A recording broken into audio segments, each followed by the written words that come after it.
Salve, salve galera! Sejam bem-vindos! Estamos começando aqui mais um Pluralidade em Pauta. O nosso encontro super descontraído para poder falar de tudo um pouco, onde eu recebo as referências negras, que são pessoas que eu admiro e que eu quero apresentar para vocês. Estou muito feliz com essa retomada agora nessa nova fase que a gente está fazendo aqui do podcast. E hoje eu estou recebendo uma pessoa que eu tenho grande admiração. E para falar dela, eu teria que levar aqui um tempo gigantesco. Uma pessoa com currículo com mais de 5 páginas, para a gente poder explicar aqui, contextualizar tudo que ela faz, todas as coisas que ela agrega no universo corporativo e de várias outras áreas onde ela atua. Já foi professora, já participa de conselho, já assumiu vários cargos. É uma pessoa que eu tenho certeza que vai agregar demais ao nosso encontro aqui. Eu recebo hoje Vivi Elias. Obrigada. Seja muito bem-vinda, Obrigada viu? pelo convite, meu amigo. Estou muito feliz e honrada de estar aqui, viu? Eu que estou feliz verdade. de receber você. E não é brincadeira, realmente esse currículo é um currículo gigantesco, com muitas coisas, né? Você é uma pessoa que eu me inspiro muito, amo poder acompanhar o que você está fazendo, as coisas que você está fazendo, tanto na vida pessoal quanto na vida profissional, né? E admiro demais quando eu posso olhar e falar, pô, eu conheço uma mulher preta que é conselheira de empresas, conselheira de empresas. Seja muito bem-vinda, viu? Obrigada, Dé. Obrigada. Oi, gente. Feliz de estar aqui, viu? Que legal. E eu queria começar, Vivi, que você pudesse explicar para as pessoas o que faz uma conselheira. Porque normalmente, né, eu que venho do corporativo, consigo entender um pouquinho mais. Mas tem muita gente que está acompanhando a gente que são pessoas mais novinhas, que estão começando agora, gente que talvez não tenha, né, essa dinâmica do corporativo. Eu queria que você explicasse qual que é o papel de uma conselheira dentro do universo corporativo. Claro, né, gente? Olha, primeiro eu vou falar nesse meu currículo de 5 páginas ali, ele é muito espelhado no Július, né? Tenho vários empregos, eu acho que também fala sobre pluralidades, né? Que a gente pode também ocupar alguns espaços diferentes, mas especificamente conselhos. Hoje a gente diria de uma maneira muito prática que os conselheiros eles são responsáveis por preservar valores ligados à transparência, ética e principalmente a governança corporativa das corporações, não importa o tamanho. Então hoje quando a gente senta ou em conselho, ou em comitê, ou cadeiras que estão ligadas a esse colegiado, dentro da estrutura, e eu vou tentar desburocratizar as palavras, tá? Vou tentar falar sem ser tecnicamente. Nós somos responsáveis por entender e aconselhar, eu acho que isso é muito importante a gente citar, porque muita gente acha que conselheiro é executor, e esses papéis são totalmente diferentes. Quem executa são presidentes de empresa, diretoria, que em sua grande maioria reportam numa estrutura de conselho, dentro dos princípios do IBGC, reportam para o conselho números, indicadores, propostas, processos, metas. E a gente tem os comitês que também reportam em determinado momento esses números para o conselho. O conselho basicamente é um guardião. Eu diria que é o guardião para que toda essa diretoria tenha os princípios, valores muito bem preservados, mas que a gente consiga trazer expertises diferentes para agregar pontos de vista diferentes, informações diferentes, vivências diferentes, para que a gente consiga ter a sustentabilidade das empresas mais estabilizadas. Olha só. Tentei explicar mais muito. simples. Que chique, né, galera? Eu acho muito chique mesmo. Vivi, sempre que eu recebo alguém aqui, eu costumo pedir para a gente fazer, né, a nossa autodeclaração e falar um pouquinho mais sobre a gente aqui, sobre o que a gente está vestindo e mostrar para as pessoas quem somos, porque nem todas as pessoas que estão nos acompanhando conseguem nos ver.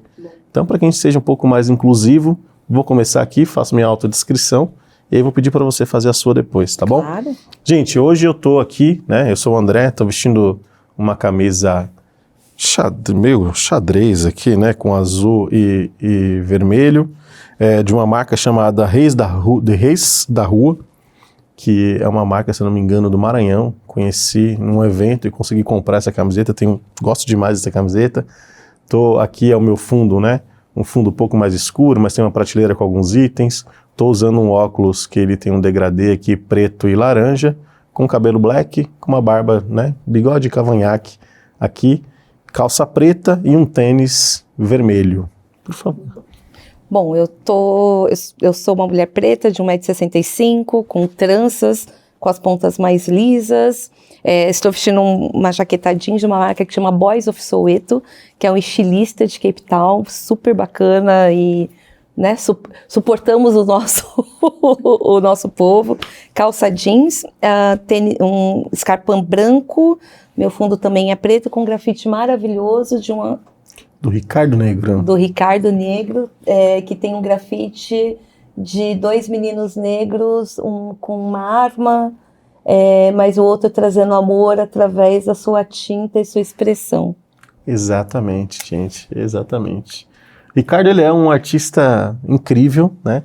Para quem não conhece, por favor, vão lá, acompanhem, né? Ricardo Negro é um cara incrível, fantástico. E aí fiz questão de ter aqui nesse novo formato, no nosso estúdio, ter um quadro dele que vai nos acompanhar durante a temporada inteira, para falar desse cara e para que vocês também consigam conhecer mais o trabalho dele, mas que a gente possa valorizar realmente.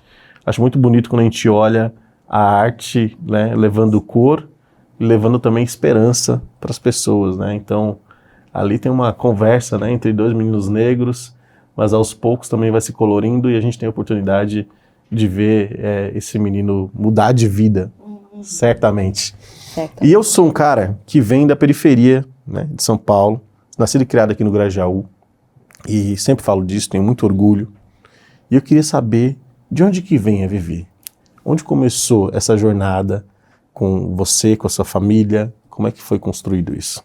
Você estava numa ponta, eu estava na outra, né? Eu sou nascida e criada na Zona Leste de São Paulo, na Vila Matilde, num bairro periférico chamado Vila Talarico. E aí eu faço o disclaimer, não é o talarico do Zeca, gente, não. O Zeca pegou o talarico, mas o talarico tem outro contexto. Nascida e criada nos anos 80, papai e mamãe, meus amores, meus afetos, junto com meus irmãos. Então, somos uma família de 5 pessoas pretas, que, assim como as histórias muito se confundem, né?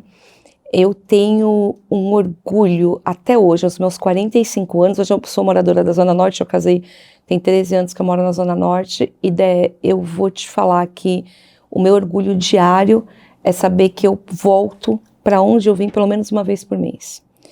E quando eu falo que eu volto para onde eu vim, eu volto para além dos meus afetos, da casa da minha mãe e do meu pai. Por exemplo, a gente está gravando aqui em dezembro. Domingo eu estava na favela fazendo uma festa de 120 crianças, 90 famílias, 90% bancada por mim, por meu marido, com meu filho ali, meu marido Renatão, Marcelinho, da mamãe, que a gente passou a noite virando para deixar que a quebrada entenda que ainda existe a necessidade de vir da ponte para cá. É que agora a gente meio que gourmetizou o que o Racionais ensinou pra gente crescer, né? Então a gente falava que tinha que vir pra ponte pra cá. E agora a gente fala de margens e centros, né? A gente deu uma gourmetizada também. Só que eu acho que muita gente esqueceu, porque é uma zona de conforto legal quando a gente tá no centro. Mas a gente voltar pro Grajaú, a gente voltar pro Talarico, a gente voltar pra Itaquera, eu me permitir estar no Grajaú, já fervi bastante lá em Sarau, enfim. E você se permitir ir nesses extremos, constrói quem é a gente hoje, né? Então, eu cresci dentro de um desafio familiar muito grande, porque papai e mamãe cursaram até a 4ª série, e eles falaram que a única coisa que eles iam deixar realmente para os filhos dele é a educação. Então, papai e mamãe entendiam, meu pai é a gente chama agora de outsider, né? Outstand. Ai, palavras do condado. Mas papai, ele é um cara visionário que cresceu vendendo plano de saúde, fazendo baile de carnaval, porque ele era músico, tocava trombone e marchinha de carnaval. Mamãe de casa, costurando e dentro do budismo, como líder espiritual no budismo. E eles entenderam que a gente não ia ter carro, naquela época, a gente não ia ter casa, mas todos os 5 filhos deles teriam faculdade. Então falaram assim, vocês são malucos, faculdade é coisa de branco, 80, 90. Imagina, pra que essa mania de riqueza? E papai e mamãe falaram assim, eu vou deixar eles terem estudo muito pelo trauma do meu pai, né? Porque a vida inteira ele falava assim, eu cansei de falar para pessoas que não são iguais a mim, que eu tenho que chamar de doutor, e essas pessoas não me respeitarem dessa maneira. Então, papai fala japonês, por exemplo, fluente, né? Assim, eu pretinho ali, ó, de 1,70 m, falando 65, agora diminuiu um pouquinho, ficou velhinho, diminuiu um pouquinho, falando em japonês fluente com quem quisesse, tá ensinando o meu filho. esse contexto familiar muito de atitude simples. Então, por exemplo, uma coisa que eu levo até hoje, jornal. Até hoje, lá em casa, assim, é água, luz e assinatura do jornal. Então, todo mundo parava para ler o jornal todo dia. O estímulo à leitura, 80 e 90 é o que a gente tinha, né? E a gente conseguiu, de alguma maneira, através da educação, eu como bolsista de uma escola particular, e eu falo que o ensino básico que eu tive, da primeira à 8ª série na época, como bolsista, me abriu um mundo que para pessoas que conviviam comigo, não tinham. Né? Depois no colegial acabou a bolsa, a escola não quis deixar, aí eu fui para o colégio estadual, que era na Vila Formosa, era um colégio um pouquinho melhor. E eu lembro que eu virei monitora, acho que eu falo que sempre foi minha segunda experiência de liderança. A primeira foi no Festival da Canção do colégio, que eu decidi fazer a Xuxa com várias paquitas diversas no colégio, e a letra era para reclamar do preço do misto quente, porque eu nunca tinha dinheiro. Taurina, né, gente? Disruptiva, já naquela Taurina, época. Mexeu no meu bolso, mexeu na minha fome. E foi minha primeira experiência de liderança, e foi muito legal que a gente ganhou esse Festival da Canção, e no colégio estadual foi para ensinar, porque coisa que eu aprendi na 6ª série eu fui ensinar a galera do ensino médio. E fazendo um recorte, os meus irmãos sempre participaram do movimento negro unificado, mas eles participavam da parte da música, então eles eram DJ da Chic Show, do Somebody Love, a questão racial dentro da minha casa, ela sempre foi muito discutida, difundida, mas durante muito tempo na minha vida foi negligenciada, porque eu adotei como estratégia de sobrevivência negar tudo isso. Dos meus 12 anos até meus 15, 16, eu não me via, eu não tinha referência, não tinha esse recorte. O que eu sabia de comunidade preta era a sobrevivência. Então, a comunidade preta da mulher do bairro que cuidava de todos os filhos pretos, de todas as mães que iam trabalhar. O meu pai tem uma horta que existe até hoje, a hortazinha dele lá, toda bonitinha de remédio, de comida, toda separadinha, e tinha um poço artesiano no fundo de casa. Então, quando acabava, e era muito comum acabar a água, enfim, na vila, então era uma fila na porta da casa da minha mãe e do meu pai para pegar a água do poço. Só que o pessoal já saía de lá com a freira, então já saía com a couve, já saía com o remédio. Então, meu pai alimentou muita gente preta, muita gente periférica, né? Não tinham só pessoas pretas, mas muita gente periférica hoje, que até hoje tem uma dívida de gratidão, e aquilo tudo me ensinou o sentimento de coletivo, que eu não vou para frente ser um coletivo. Perfeito. Para onde eu fui, eu tentei trazer isso. E dentro desse meu período de anulação, que eu queria casar com o Axl Rose, mas não me julguem, gente, quem não? Quem não, né? Depois apareceu o salgadinho, mas estava ali, ó, era o Axl Rose que tinha para janta. Eu tentei me anular quanto menina negra, já consciente, que eu ouvia Marvin Gaye dentro de casa, minha tia me ensinava a dançar samba rock com a porta ali, mas pro lado externo eu precisava falar que eu era moreninha. Eu precisava ouvir Aerosmith, eu precisava que o sistema me aceitasse de alguma maneira. E o jeito que eu entendi que o sistema poderia me aceitar ou a inteligente, ou a que fosse gente boa. Né? Os anos 80, 90, era assim que a gente tinha que fazer. Tanto que meu primeiro emprego foi aos 13 anos entregando um panfleto em Farol. E eu fui escolhida porque era pretinha, mais limpa e que falava melhor que todos os outros pretinhos que estavam lá. Para ganhar R$10 para entregar panfleto ali de plano de saúde. A ironia é que é de plano de saúde. Então, eu vejo a minha trajetória de onde eu vim, para mim não é opcional não voltar para onde eu vim o tempo inteiro. Para mim é obrigação, sabe? É obrigação porque os tempos mudaram, mas assim como o racismo estrutural, o machismo mudou também com o tempo, a demanda para as Vivis que continuam lá, para os Andrés que continuam lá, é uma demanda de carência e de limitação, tanto mais do que a gente tinha na época, né? A gente tem um aparelhinho que quebra a gente, que é celular. Exatamente. Eu tenho o costume de não utilizar a frase "a favela venceu". Essa frase ela não faz parte do meu dia a dia, das coisas que eu falo, porque eu entendo que por mais que eu tenha conseguido algumas coisas, né? Não consegui muitas não, mas eu sei que eu consegui mudar um pouco da minha estrutura, né, inicial. Mas eu não consigo dizer, porque para mim dizer que a favela venceu, tem que dizer que todo mundo venceu, né? Eu não consigo dizer que porque eu estou vencendo, ou porque eu estou fazendo alguma coisa, porque eu vi alguém fazendo alguma coisa, a favela venceu, né? Enquanto a favela estiver existindo, estruturada, da forma que ela é estruturada hoje, marginalizada, jogada, né, da forma que se vive, né, muito negligenciada pelo governo, pelo Estado, eu não consigo dizer isso, né? A gente ainda fala disso, talvez muito porque a gente escuta, a gente vai tentando repetir, né? Mas essa é uma frase que eu evito ao máximo ter comigo, porque para mim não faz sentido, né? Para algumas pessoas podem fazer, tá tudo bem, não tem problema nenhum. Você falou sobre, né, essa migração, né, da escola particular para a escola pública. E eu vou compartilhar com você uma coisa que é um grande medo meu. Eu sempre estudei escola pública, né? E aí eu optei, junto com a minha esposa, que meu filho começasse, né, também na escola pública. Então, ele foi fazer o prezinho, tudo na escola pública, na prefeitura e etc. Ele foi para a primeira série, a gente decidiu levar ele para o particular, né? E para mim foi muito difícil, né? E não só pela questão financeira, mas foi difícil porque eu não tinha vivenciado essa estrutura. E a gente foi conhecer algumas escolas, vivenciar e etc. Tinha escolas que a gente ia visitar que eu me sentia mal. Que eu chegava lá e falava, meu Deus, como assim? Né? Uma escola que tem piscina, que tem teatro. Que loucura é essa, né? E aí, curiosamente, durante esse processo, a escola com a qual eu dizia que onde ele tinha que estudar era a escola que mais parecia com uma escola pública. Porque tinha muita grade, né? E onde eu estudei sempre foi assim.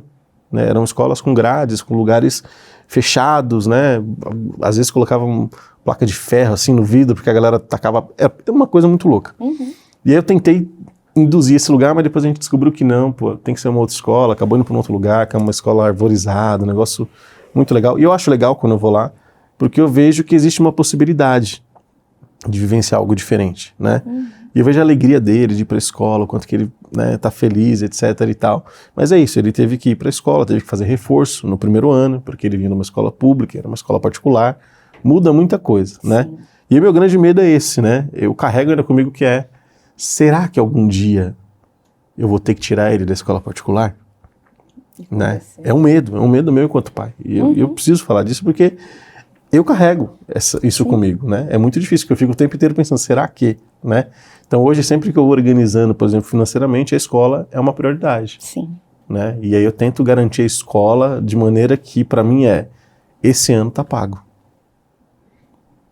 Né? Esse ano não vai ter uma preocupação. Né? O outro ano, esse ano tá pago. Eu não me preocupo no mês a mês, eu tento me preocupar com o ano inteiro, para garantir que isso não vai acontecer naquele ano.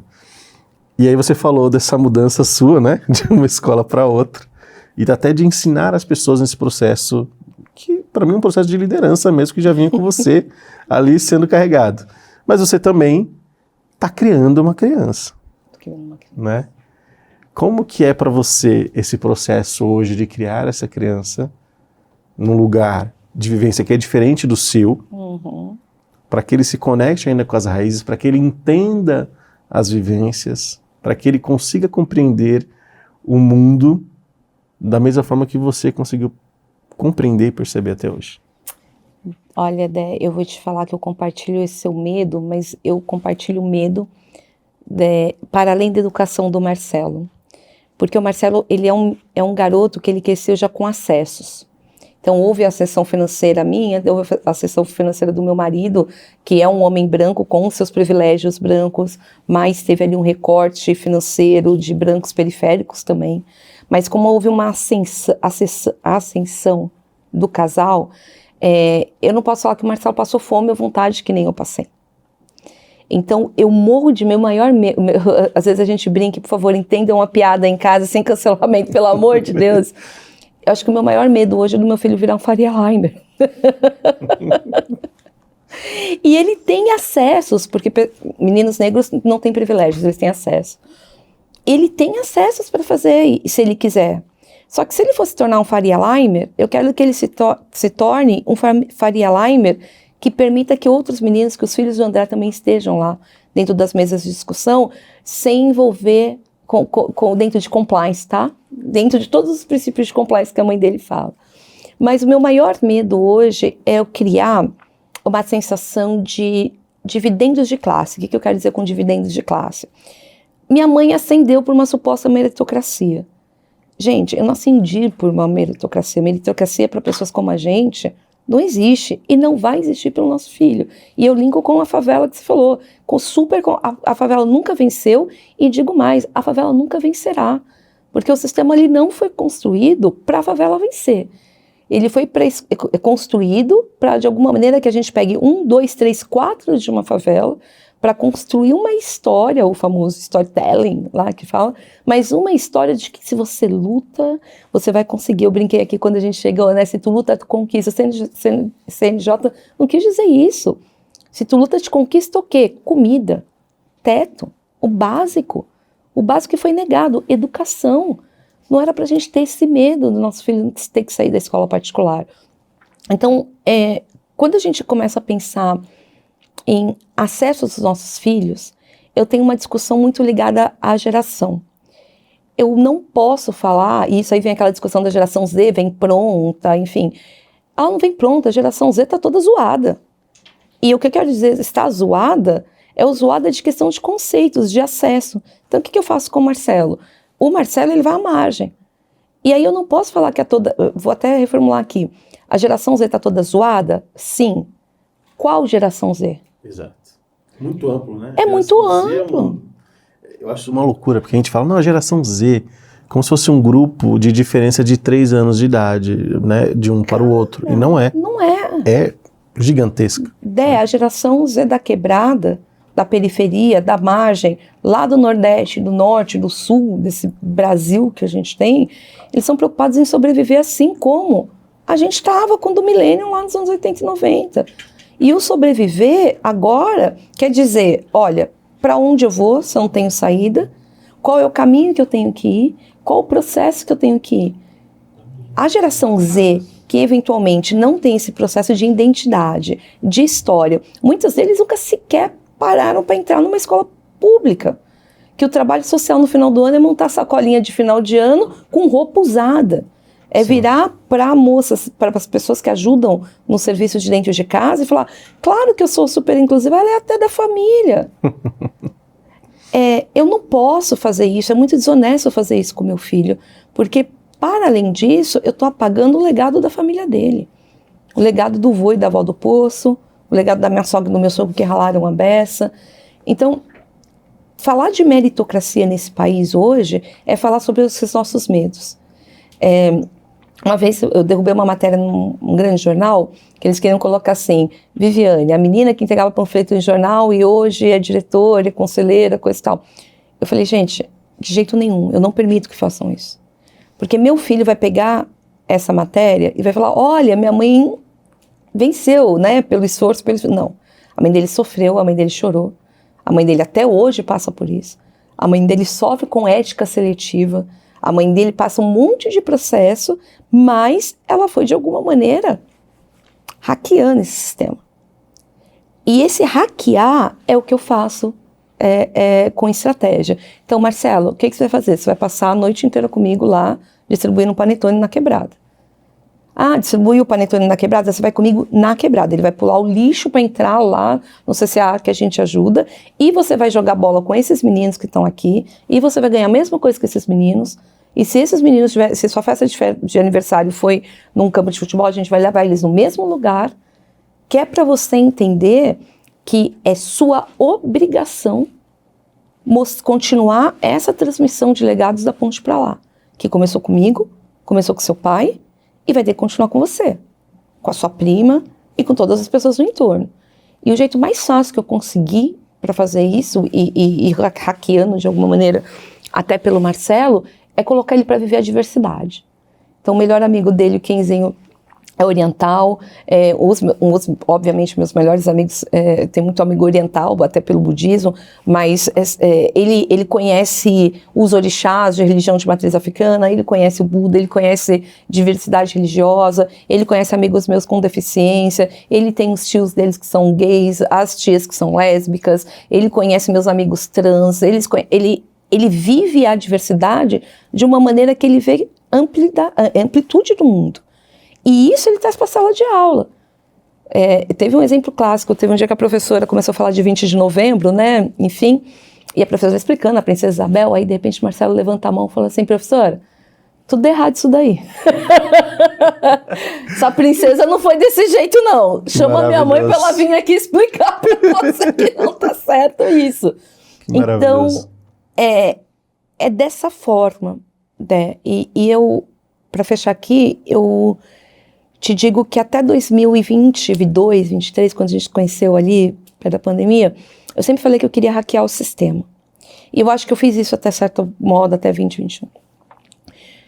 Eu vou te falar que de 24 para cá, eu não quero hackear mais nada. Sabe por quê? Quando a gente hackeia, a gente passa o antivírus e o sistema continua funcionando da mesma maneira. A partir de agora eu quero bugar o sistema, porque quando eu bugo o sistema, eu tenho que criar um novo.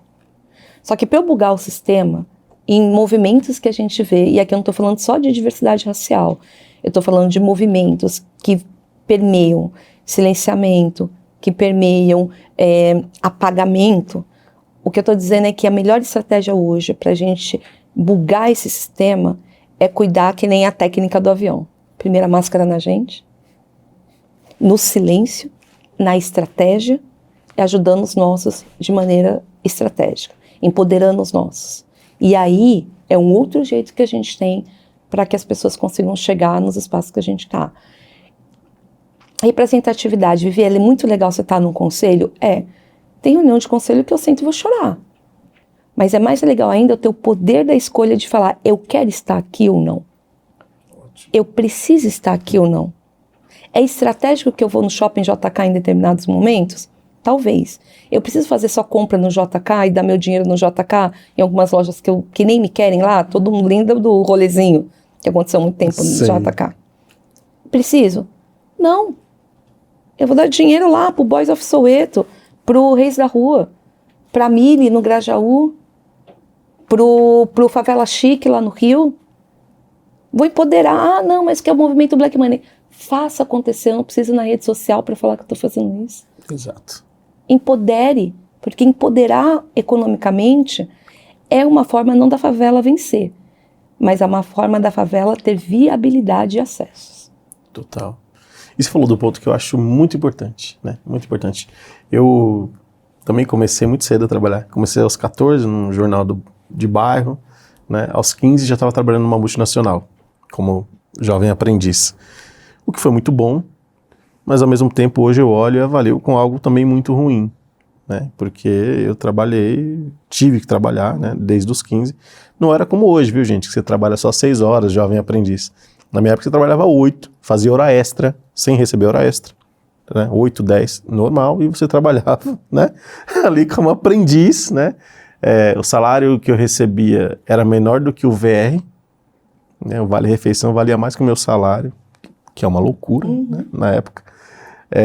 Mas eu fui aprendendo a lidar de forma diferente. Não só por ter começado muito mais cedo, mas também por ter as minhas vivências, né? As minhas dores, as coisas que eu tive que superar, as coisas que eu tive que enfrentar, as coisas que eu não superei. Né? Não acho que a vida seja uma grande superação, não. Tem muita coisa que eu não superei, que a terapia ainda tem me ajudado, estou tentando, né? Tem coisa que eu supero, tem coisa que eu não supero e eu tenho que seguir da mesma forma, né? Mas o que eu percebo é que eu consigo lidar de forma mais fácil com algumas coisas do que a grande maioria das pessoas que eu via como pares, por exemplo, no corporativo, né? Porque eu percebi que às vezes as pessoas faziam uma tempestade, um copo d'água em torno de uma coisa que deveria ser simples, virava nossa, reunião para fazer reunião disso, daquilo, e era só resolver, né? E eu percebo que você também tem muito disso, né? Da vivência ser algo que dentro da jornada acaba nos ajudando, né? De certo ponto. E aí, eu queria muito entender nesse seu processo, né, de universo corporativo, de tudo aquilo que você já fez, das coisas que você ainda está fazendo, se você percebe que há um grande gap em algum lugar, né, no corporativo. Eu tenho as minhas percepções. Tenho as minhas percepções, né? A minha grande percepção, né, o meu grande gap do corporativo é que eu vejo o corporativo como uma grande máquina copiadora, né, de pessoas que estão o tempo inteiro sendo feitas iguais. Os talentos são as mesmas pessoas, os talentos estudaram na mesma faculdade, se conhecem e agem da mesma forma. E a forma que essas pessoas agem nem sempre é uma forma ética. Eu estou dizendo nem sempre para dar um bônus, que eu poderia dizer que sempre, né? Mas eu vou dizer que nem sempre é uma forma ética, né? E você constrói toda uma questão ética também corporativa, dentro daquilo que você trabalha. Queria que você falasse um pouquinho sobre isso e qual que é a sua percepção do grande gap. Ai, Dé, olha, tem 2 horas, a gente tem um tempinho aí para falar sobre isso. Eu amo o mundo corporativo porque ele foi a minha revolução para mostrar que dá para fazer, dá para eu sentar em cadeiras e ter acesso a canetas que podem mudar mundos e jornadas. Do meu ponto de vista, do meu ângulo, com as minhas vivências e com as minhas contribuições. Eu amo tanto o corporativo ao ponto de amar e odiar ao mesmo tempo. E o odiar, ele vem muito desse lugar que nos últimos... desde que o mundo é mundo, ética é uma palavra que durante muito tempo ela foi levada para alguns status, né? E eu acho que dos últimos 10 anos para cá, a gente vem usando o processo de ética seletiva de uma maneira tão normalizada que a gente não deveria... A gente normalizou tanto esse modelo que agora a gente dá um nome para a ausência dessa ética. A gente fala assim, é o game, é o jogo. Mas aí que eu mandei embora 10 pessoas que voltaram da licença maternidade. É o combinado, estava lá. Ela tinha um risco, ela sabia CLT. A gente tinha as frases prontas de prateleira, né? Uma frase pronta que me assusta muito dessa ética seletiva que a gente normalizou. Não, o cara quer viver de Bolsa Família, não imagina. Oferece para ele um emprego aqui. Tá, amigo, vamos falar do emprego que você está oferecendo. R$ 1.500, 2 horas de busão para ir, 2 horas de busão para voltar, sem vale transporte. Então, me traz uma vaga eticamente sustentável para um pai de família que mora na margem, que mora no extremo, que eu te ajudo a arranjar essa pessoa em 10 minutos. Então, esses termos que a gente normalizou, inclusive estou fazendo mestrado, o tema do meu mestrado é justamente analisar, né? Inclusive a orientadora, já coloca essa gravação aqui, lá nos meus créditos. E a minha provocação dentro do mestrado que eu venho fazendo na GV como a ausência da governança ética no mundo corporativo está adoecendo pessoas, está afetando literalmente o triple bottom line. Desculpa, em inglês, não é Faria Lima, mas é o nome corporativo que a gente dá, que é pessoas, processos e lucro. Então, adotar esse gap, e para mim o nome desse gap é ausência de ética, é justamente afetar aonde o cara aqui de cima mais quer estar, que é no lucro, é no bolso dele. Tem fatos. Ainda, como eu estou em pesquisa, ainda não posso trazer todos os números, mas aí a gente vem na próxima temporada para trazer esses números aqui. Com certeza, já está cravado aqui, hein, gente? Vai ter uma próxima visita dela aqui, vindo falar sobre essa defesa do TCC. Eu me autoconvidei, mas tudo bem, mas eu venho aqui, prometo.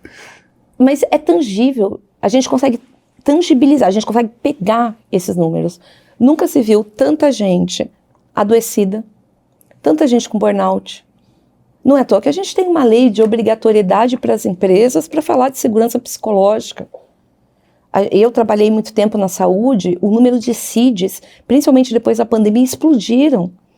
Porque mães não querem voltar para o mercado de trabalho e falar, é porque elas não querem voltar. O movimento feminista não queria o lugar lá do homem, quando conseguiram, não aguentaram. Gente, isso não é uma discussão rasa. Não tem nada a ver com isso. A questão é que colocaram tantas barreiras, tantas dessa ética seletiva da normalização, que nenhum ser humano, nenhuma mulher, nenhum homem, que seja, ninguém vai aguentar. E agora vem acontecendo isso. Você tocou no ponto de terapia. Parem para pensar quantas pessoas que vocês conhecem do corporativo que efetivamente fazem terapia para falar sobre esse tema. E isso é um lugar de acolhimento que a gente precisa ter para os homens em fazer essa provocação também. É para além de gênero, é um contexto, são pessoas, né? O Triple Bottom Line está falando de pessoas. E os processos antiéticos que a gente vem normalizando, e é só pegar Instagram, né? A LinkedIn, né? Que, enfim, tem que ter LinkedIn, mas quem que a gente está seguindo no LinkedIn? Quem são os top voices do LinkedIn? O que eles estão passando para a gente de moralidade? A gente vai trazendo uma massa de adoecimento, e uma dessas massas de adoecimento chama status. Faz sentido eu ter um status corporativo, um sobrenome. Quando você chega aqui em evento, principalmente em São Paulo, né, esse eixo São Paulo, Rio, coisa e tal, primeira coisa que pergunta é você Viviane da onde? Se você falar, eu sou a Viviane do Vila Talarico, eu sou André do Grajaú, na hora eles vão te ligar para a diversidade e inclusão. Eles vão ligar para os meus 2 MBAs, para o meu mestrado, para o meu inglês, enfim. Que aí eu super recomendo ler aquele Coisa de Rico do Michel. Faz todo sentido todo mundo ler para entender. Mas eles não vão me ligar. Porque se eu falar de onde eu vim, é diferente de falar, eu vim do Portugal, eu vim Bragança e Orleans, eu vim da Europa. A gente vai dando um status do corporativo, dependendo da sua empresa, que eu vou decidir se eu te trato bem ou se eu te trato mal. Se eu te convido para um evento ou se eu não te convido. Se eu te coloco numa zona de não faz sentido ou não. Não importa os seus resultados, não importa o que você faz. Ética seletiva hoje é uma doença dentro das organizações. E é uma doença que pouquíssimas pessoas vêm falando. E essa doença, eu ouço te dizer, e assim que eu tiver esses números eu vou te trazer, que para além do lucro, vai chegar em você. Então, a pessoa que está praticando com essa normalidade da ética seletiva, sinto te falar, amigão, amigona, vai chegar em você. Porque a ética seletiva, ao contrário do que a gente pensa, não é sobre um grupo ou sobre um determinado tipo de persona. É sobre modus operandi. Então a gente vê agressivo, bônus, e a gente fala, não, a pessoa precisa aqui porque eu preciso pagar meu boleto, porque eu preciso... Cara, você vai gastar isso com remédio depois. Exato. Você vai gastar 200, vai gastar sem ver seu filho, você vai gastar... Óbvio que é importante a gente ressaltar que existe o livre-arbítrio ali. É isso que eu quero. Se você está consciente, tenha consciência de que você vai entregar uma ética seletiva, uma parte do game, mas aí eu jogo a pergunta. Quantas pessoas que vocês viram continuaram nesse game durante muito tempo? Exatamente. E o que essas pessoas têm depois desse game? E aí eu trago o videogame mesmo para a cena. Quando você zera um jogo, para onde ele volta? Para o começo. Não tem para onde ir. É isso, né? Só que é tão mais fácil voltar para o começo enquanto você está andando. Por isso que para mim é importante voltar lá para o meu começo quando eu estou andando. Por isso que é importante eu lembrar de onde eu vim, de onde a gente veio, justamente para não perder os nossos valores. E quando a gente perde os nossos valores, a gente abre um espaço grandão para a ética seletiva entrar. Perfeito. Aí eu vou competir com você, que é meu irmão, que está na luta comigo. Eu vou competir com uma outra mulher. Eu vou permitir, vou normalizar. Tem o coletivo DGG, fez um ciclo, está até no meu LinkedIn, acho que é um dos posts que mais bombou no meu LinkedIn, que é o ciclo de adoecimento da mulher preta executiva no mercado de trabalho. A mulher preta é contratada pelo currículo, vão lá, pega o meu currículo de 5 páginas do Julius, me contrata, Vivi, resultado, queremos você, querendo seu nome, os 3, 4 primeiros, beleza, você dá os primeiros resultados, todo mundo, nossa, foi certa a contratação, de repente a mulher preta se empodera e fala o seguinte, olha, é aqui que eu quero, é aqui que eu vou fazer, e começa a apontar, olha, isso daqui não está muito certo, ó, isso daqui a gente tem que melhorar. Aí começa, opa, peraí, ela está se sentindo. Por que ela está se posicionando? Ó, dá uma baixada de bola nela aqui. Não, gente, mas já não é racismo. É porque ela está se passando, como se diz. Não, ela não está legal. E aí começam a fazer o quê? Afastar. Aí essa mulher preta vai para um lugar de limbo, e isso acontece muito no corporativo, outras mulheres não lembram, aí a importância de conhecer o feminismo negro, porque aí separa o feminismo, né? Enfim, aí eu vou para lá, fico nesse lugar, até uma hora que as microagressões se tornam de uma maneira tão forte que só resta essa mulher negra o quê? Ir embora, adoecida, machucada, para algum outro lugar. E essa mulher negra vai para algum outro espaço. Ela vai empreender, ou ela vai virar consultora, ou ela vai tentar voltar para o ciclo 1, para o início. E é uma coisa muito, infelizmente, que acontece, isso é muito ruim. E você está falando, eu fico me vendo um pouco, né, nesse lugar que é, eu comecei minha carreira no corporativo, migrei ela para a agência, né, e voltar para o corporativo foi um lugar que eu fiquei pensando muito se valia a pena ou não, quando veio o convite, né. E eu digo isso para todo mundo, já falei disso, já postei no LinkedIn, já falei várias vezes. Eu só voltei para o mundo corporativo porque foi a primeira vez que eu fui entrevistado por uma mulher preta. Que demais. Isso nunca tinha acontecido, né? Então, assim, eu tô agora com 36 anos, já tô com 21 anos de carreira quase aqui já. E aí eu falei disso, né? Eu falei, pô, eu fiquei surpreso quando ela me abordou e quando ela me entrevistou, né? E aí eu falei, puxa vida, acho que o corporativo tá mudando, faz sentido voltar, faz sentido ir ver, né? Vi algumas mudanças acontecendo, vi outras não acontecendo, né? Mas é isso, sempre no lugar de poder provocar algumas coisas, cobrar outras, né? Isso nos coloca, né, nessa posição que é, nossa, cobrança, etc e tal. Lembro que eu recebi um feedback, eu já dou risada, mas eu fiquei muito revoltado com esse feedback, né? E aí o feedback falava que eu não era bom em uma coisa, né? E essa pessoa bateu na tecla, né? E eu perguntei de todas as outras que eram boas. E a pessoa não soube falar. Porque ela veio para me dar um feedback só para falar de uma coisa que ela achava que não era boa. E aí, curiosamente, essa mesma pessoa, depois ela me pediu ajuda no particular, por uma coisa que ela estava fazendo que ela falava que eu não era boa, porque ela entendia que eu era a pessoa que mais tinha conhecimento e poderia ajudar ela com aquele assunto. Eu falei, ué, o que aconteceu? Né? Onde chegamos? O que aconteceu entre a gente aqui? Né? Como é que você me dá um feedback oficial que impacta a minha carreira, dizendo que eu não sou bom nisso, mas na hora que você precisa falar sobre isso, que ela estava fazendo um trabalho de faculdade, né, dela ali e tal, e aí a única pessoa que ela conhecia que poderia falar sobre isso, explicar uma coisa para ela, era eu, né? E o tema era diversidade. E eu falei, olha que loucura. Sabe que me remete o tempo inteiro? Aquele filme novo do Michael B. Jordan, que está concorrendo ao Oscar agora, Gente, como é que ficou o nome dele em português? Me sumiu aqui. Que é... Eu não vou dar o spoiler, mas porque não é Impuros. Daqui a pouco vem, gente. Acho que é Impuros. Daqui a pouco vem o nome. Mas é o filme atual do Michael B. Jordan, enfim. Eu assisti esse filme uma semana depois que ele lançou no stream, porque o pessoal foi no cinema. Viralizou até uma parte que é um pessoal dançando, que é maravilhoso. Juro por Deus que é um dos melhores filmes que eu já vi, retratando justamente isso que a gente está conversando aqui.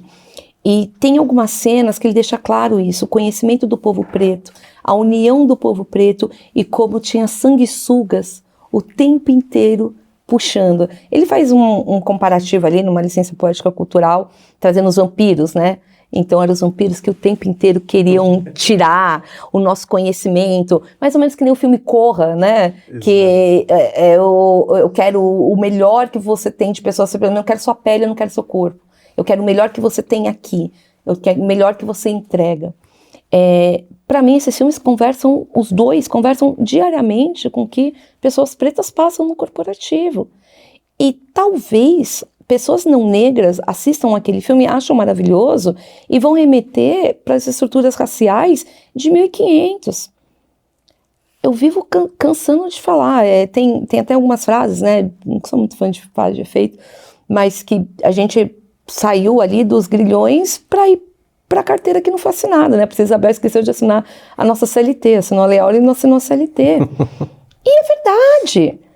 A gente só evoluiu no mecanismo. Então, essa menina que te deu feedback e depois te pediu ajuda, o que ela fez? Eu quero seu conhecimento, mas eu não posso dividir no corporativo. Mas para minha faculdade você é ótimo. Você sabe que na minha jornada, eu nunca fui promovida. Todas as minhas ascensões de cargo foi saindo da empresa que eu estava para me aplicar para vagas superiores, fazendo exatamente o que eu fazia nas empresas anteriores.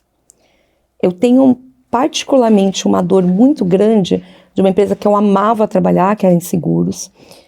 Assim, eu amava e amo até hoje, tem muitos afetos dentro dessa empresa.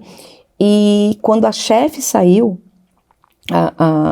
uma mulher não negra e com todos os preconceitos claramente amplificados, pra você ter uma ideia, ela promoveu todo mundo da empresa, menos eu, e chegou uma hora que ela me colocou mesmo já no cargo de gestão, ela me colocou para contar caderno, literalmente, no almoxerifado, e eu contei, eu fui a melhor contadora de caderno que teve naquele momento, mesmo com pós-graduação, mesmo com gestora, e as pessoas não negras que me conheciam passavam e achavam aquilo tudo muito extremamente normal. Ai, que a Vivi tá no almoxerifado contando caderno. Essas microagressões que para eles são micros, enfim. E eu estava crente que eu ia ser promovida, porque eu já tinha assumido 5 áreas, eu tinha entregado 5 áreas diferentes, eu era o backup quando ela saía, das poucas vezes que eu soube que ela ia sair, sobrava para mim. Tudo muito normalizado, RH diverso, líder do programa de diversidade, tudo lindo, enfim, tudo maravilhoso. Chegou a promoção, eu soube 11 horas da noite, num corredor, entregando o último relatório, que o gerente, o diretor passou assim no corredor e falou, Vivi, deixa eu te falar uma coisa, você tá sabendo que a fulana tá saindo? E só pra te avisar, viu, que vai assumir é a tal. Até o estagiário já sabia, menos eu. Naquele momento, eu falei o seguinte, e é uma dica que eu sempre falo para as minhas mentoradas, eu falo, a carreira é minha, não é de nenhum CNPJ. Não é. A dor, aquela dor que eu nunca mais vou esquecer, por mais que vá para terapia, enfim, e eu estou trazendo aqui porque é uma dor, aquela dor eu poderia ter 2 modos de agir. Eu poderia falar assim, não, eu tenho boleto, eu tenho que pagar, eu tenho que fazer, ou eu posso me apropriar da minha carreira e das mesmas dores tentar tirar alguma coisa positiva. É óbvio que eu me permitia passar meu luto, tanto é que aquele dia meu marido me pegou no metrô, eu estava no Jardim São Paulo, sentada na calçada, chorando copiosamente, toda social, sentada assim com a minha bolsa, com o meu computador, chorando. Meu marido olhou e falou assim, o que aconteceu? Quem te assaltou? Onde foi? Eu vou bater, né? Acontecer. E eu, não. Tentando explicar, e meu marido falou, pede a conta agora, a gente vai dar um jeito, a gente se vira, coisa e tal. E eu falei assim, eu não vou deixar ele se apropriar, inclusive, da minha saída. Não vou. Eu me dei 50%.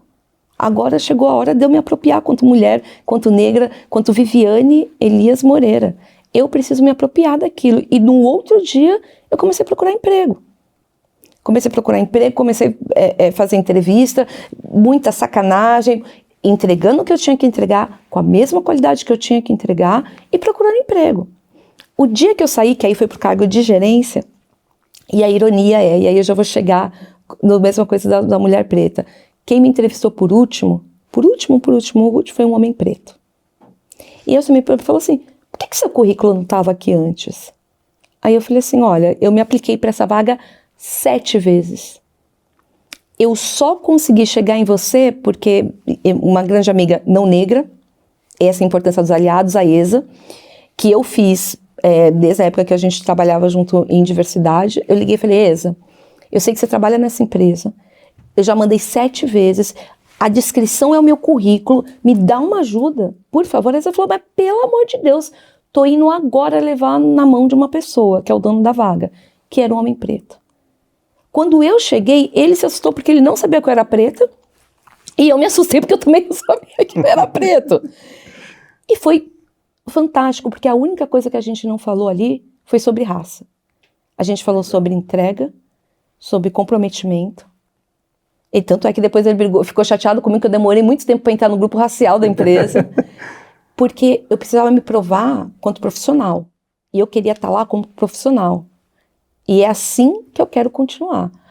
Tudo isso para te dizer que a nossa jornada, ela não está ficando mais fácil. Mas as nossas estratégias precisam mudar. A nossa estratégia, quanto pessoas que querem ter o coletivo junto com a gente, porque não faz... Isso aqui é uma coisa que eu odeio? A primeira mulher preta, a mulher preta, o único homem preto, o não sei o quê. Cara, pra quê? Aí o pessoal fala assim, não, é porque eu quero trazer outras. Cara, se você consegue, traz. Eu consigo dentro do meu microcosmo, dentro do meu microcosmo, traz. E o que é o trazer? É conseguir um emprego para essa pessoa? Não, é falar o nome dela nos espaços que o nome dela não vai chegar. Exatamente. Eu tenho para mim uma coisa que eu gosto de repetir quando alguém fala que tem dificuldade de contratar pessoas negras ou que não consigo encontrar e etc e tal, que o fato de você não conseguir contratar pessoas negras só efetiva claramente quão racista você é. Porque você tem capacidade de se encontrar com os seus, com as pessoas que são próximas a você, e não tem capacidade de ter amplitude na visão para trazer outras pessoas. Ficar em cima do muro também o problema é você, e não as pessoas que não chegam. Fica a dica aqui. Vivi, tô chegando no final aqui do nosso papo, nosso encontro. Maravilhoso demais receber você aqui. Obrigada. A gente poderia ficar aqui horas e horas e horas. A gente não falou nem de meia página do currículo dela de 5, tá, gente? Não falamos nem de meia página. Mas eu quero te fazer um agradecimento. Eu já te fiz esse agradecimento. E eu fico emocionado, eu sou um negão emocionado. Mas eu quero te fazer esse agradecimento, que é: você foi uma pessoa que fez um reconhecimento para mim que eu achei que não era capaz de ter. Quando você me colocou na lista, né, dos 25 profissionais negros que estavam se destacando no mercado de trabalho. E eu achava que eu não merecia, nunca imaginei estar lá, nunca imaginei estar nessa lista. Fiquei muito emocionado, fico emocionado de novo de falar disso, porque foi uma emoção para mim, para minha família, minha mãe, todo mundo quando viu, né, minha esposa, todo mundo quando viu, assim, meus irmãos, porque é muito louco como que as pessoas olham pra gente, como que a gente se coloca no mundo corporativo, né?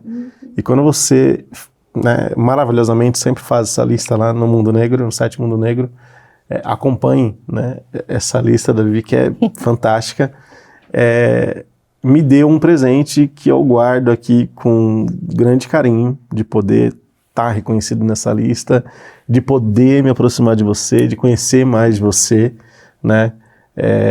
Com pessoas que também fazem parte desse ciclo, né? E que são outras mulheres incríveis, né? Algumas já estiveram aqui, outras eu quero trazer em algum momento também. Sim.